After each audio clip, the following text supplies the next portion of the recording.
Oke, selanjutnya saya akan menjawab pertanyaan, apakah judul itu selalu kuantitatif karena kita anak matematika? Terus apakah harus judulnya kuantitatif? Enggak harus kuantitatif ya. Jadi kualitatif boleh, ada kok yang kualitatif. R&D boleh. Kalau R&D kan nanti ada kuantitatif, ada kualitatifnya, gabungan gitu ya. Jadi enggak melulu kuantitatif, enggak harus kuantitatif ya. Kualitatif bisa. Apakah judul hanya berputar di media pembelajaran dan perangkat-perangkatnya? Ya, kalau kita di jurusan pendidikan matematika secara umum dan mayoritas seperti itu. Berputar di media pembelajaran dan perangkat-perangkat. Secara umum ya, dan kebanyakan seperti itu. Kenapa? Karena memang skripsi itu kan yang sesuai dengan jurusan kita dan menjawab permasalahan-permasalahan yang sesuai dengan bidang kita di masyarakat gitu. Tapi ya nggak menutup kemungkinan sih ada yang di luar itu, tapi ya masih ada kaitannya dengan matematika gitu. Kalau mau lebih tahu lagi, coba banyak-banyak bacain tuh skripsi di perpustakaannya yang punya kakak tingkat. Itu kan banyak yang ditaruh di perpustakaan gitu. Tapi secara umum, mayoritas memang kebanyakan sesuai dengan bidangnya masing-masing. Begitu pula yang anak matematika murni juga seperti itu. Biasanya kan olah data atau olah besar penghasilan di suatu apa produk apa makanan atau apa gitu kan biasanya kalau matematika murni. Oke, pertanyaan yang ketiga, apakah topik skripsi itu bebas tidak terpengaruh dengan jurusan yang diambil? Kalau sejauh ini, setahu saya harus sesuai dengan jurusan yang diambil.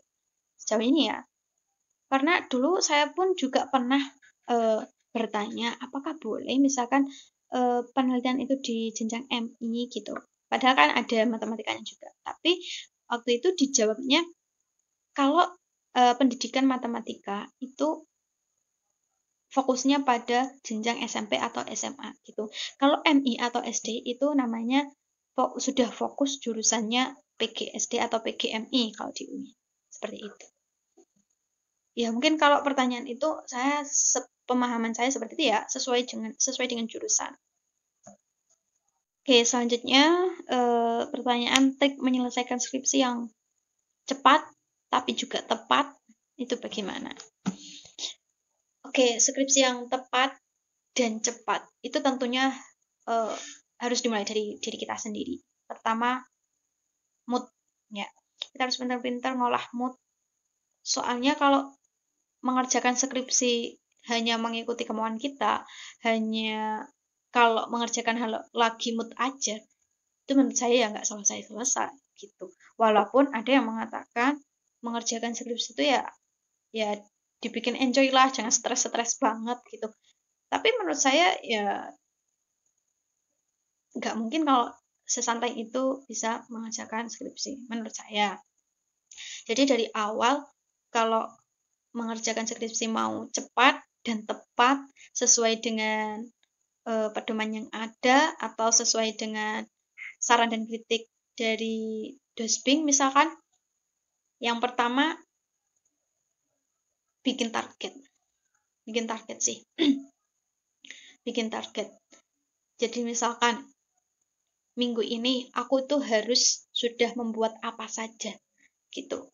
Misalkan saja semester ini aku harus sudah membuat proposal misalkan, atau semester ini aku harus sudah menemukan judul gitu. Jadi di target bulan ini aku mau ini gitu. Kita tulis, kalau perlu kita tulis.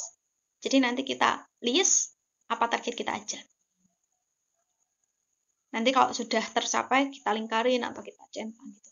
Nanti ada rasa kepuasan sendiri loh, dan semakin semangat gitu. Tapi ya namanya manusia juga ya, nggak menutup kemungkinan ketika di tengah-tengah nanti kita jenuh, itu juga ada. Nggak apa-apa sih kalau waktu kita mengerjakannya rasanya jenuh, ya istirahat sejenak. Istirahat sejenak, tenangkan pikiran kita, tapi jangan lama-lama. Jangan lama-lama. Soalnya kalau lama-lama nanti bakalan males. Contohnya saja, ketika habis bimbingan gitu, revisinya banyak sekali. Itu saya sendiri. Nanti kadang ada rasa malesnya ada. Tapi kalau kita ingat target kita, kalau perlu targetnya itu kita tempelin di kamar, atau di almari yang kita tuh bisa ngeliat terus gitu loh. Tapi mungkin ada ya pendapatnya, alah kok gitu banget sih, kayak nakut-nakutin banget gitu skripsi. Ya itu cara orang itu kan beda-beda ya. Monggo silahkan. Tapi kalau kalau modelnya saya seperti itu. Jadi biar ingat aja. Jadi waktu jenuh atau waktu kalau jenuh itu beda ya sama malas. Jenuh ya kita perlu istirahat. Kita perlu istirahat dulu, kita tenangin dulu pikiran kita. Jangan terlalu diforsir sih ya. Benar sih, menurut saya jangan terlalu diforsir. Jadi walaupun bikin target, tapi kita jangan terlalu memaksakan diri kita sampai sakit gitu, jangan ya.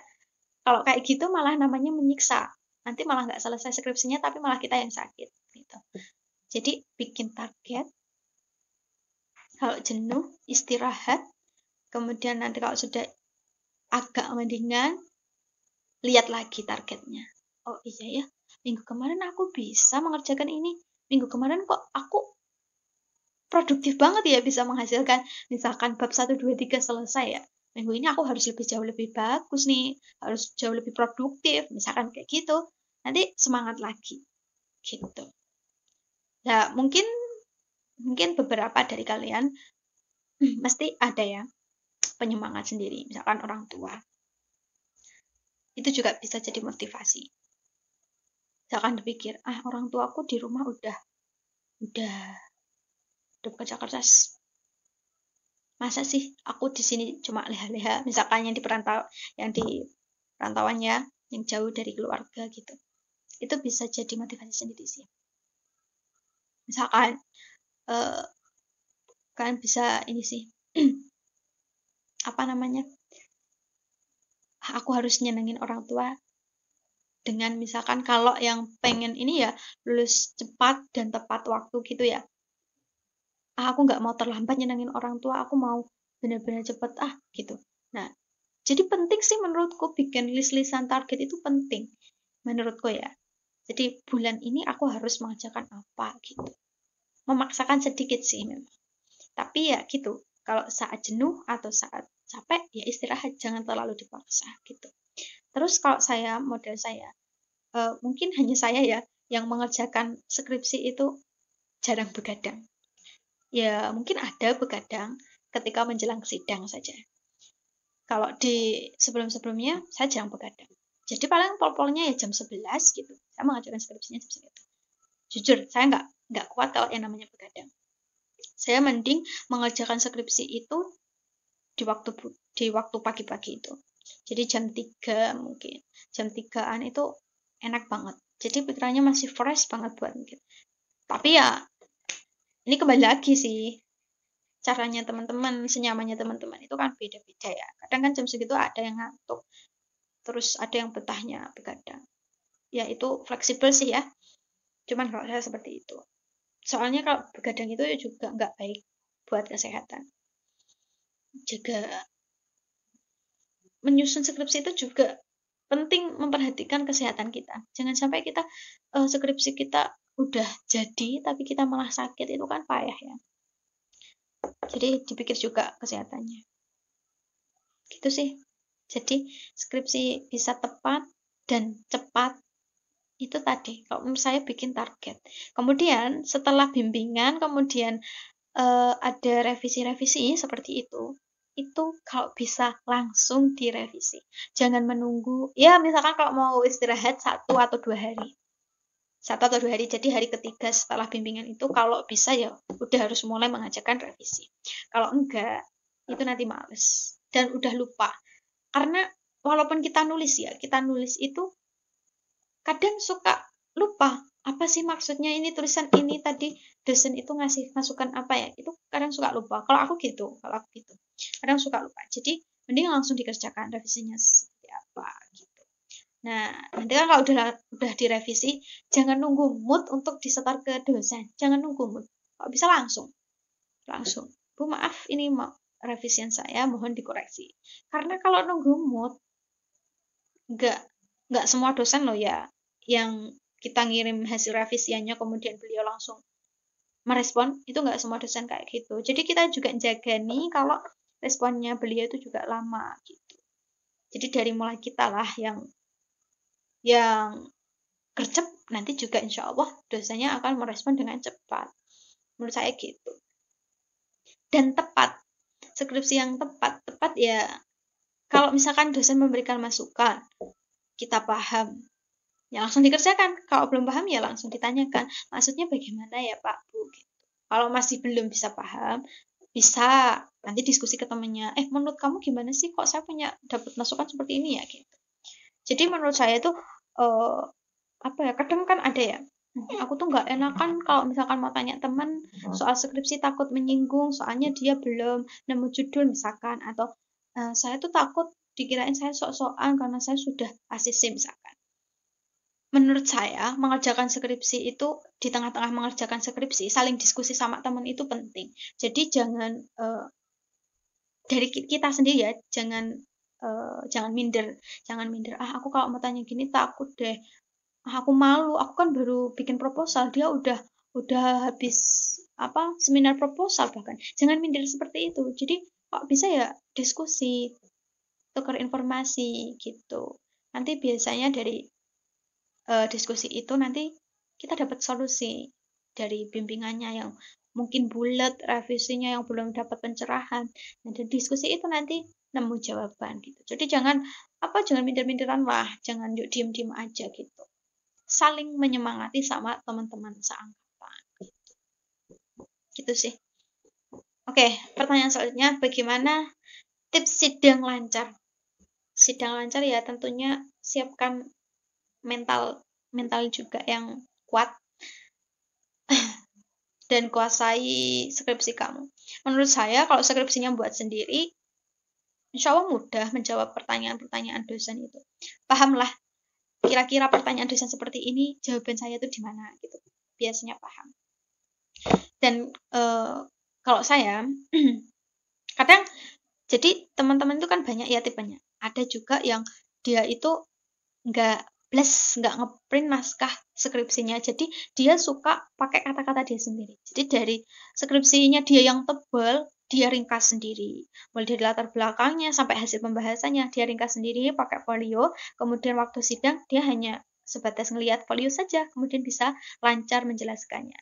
Nah, itu juga nggak mungkin tanpa persiapannya, harus perlu persiapan dan meringkas dari skripsi setebal itu menjadi 2 lembar folio misalkan, itu kan juga mikir juga kata-kata yang pas bagaimana. Nah, menurut saya itu akan menjadi lebih paham sih dan simpel juga. Soalnya kalau ditulis lagi itu kan nanti paham, oh alurnya seperti ini, latar belakangnya seperti ini.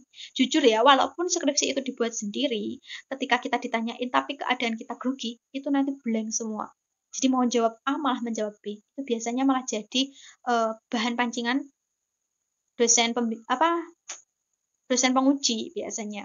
Jadi kita tuh kalau jawab tuh harus dengan mantep, jelas dan benar juga sesuai sama ini yang kamu tulis gitu.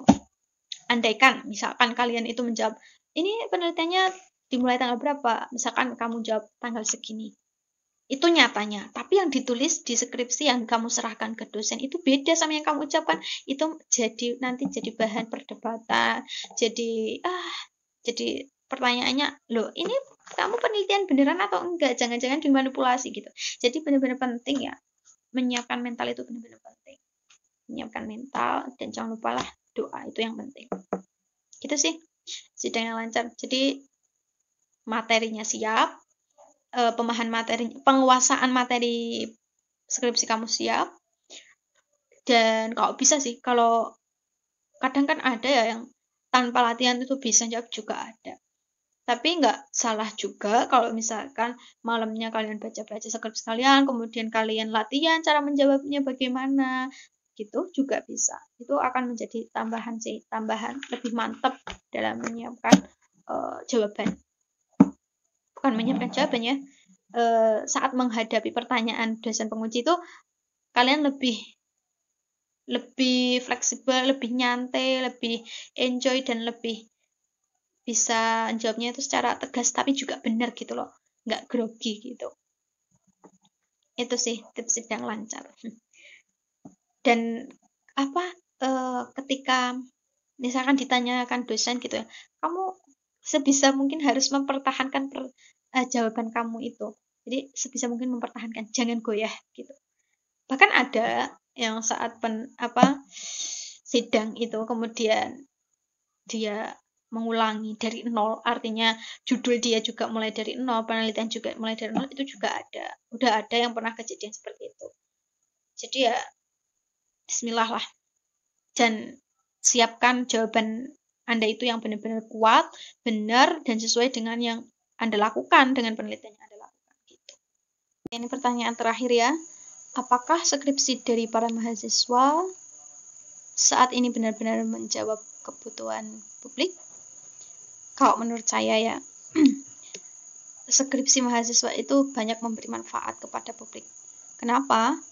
Karena secara akademik, itu kan seorang mahasiswa itu mengambil latar belakang itu kan dari masyarakat. Entah itu dari sekolahan, atau masyarakat sekitarnya, atau dari perorangan, atau bahkan dari kelompok, dan sebagainya. Nah, dari permasalahan yang dicari mahasiswa tersebut, itu kan nanti kan dianalisis, dicari apa solusinya. Nanti kan mahasiswa itu akan memberikan solusi atau strategi atau bahkan langkah-langkah yang tepat dari permasalahan yang kita ambil itu. Jadi secara akademis menurut saya bermanfaat bagi publik gitu.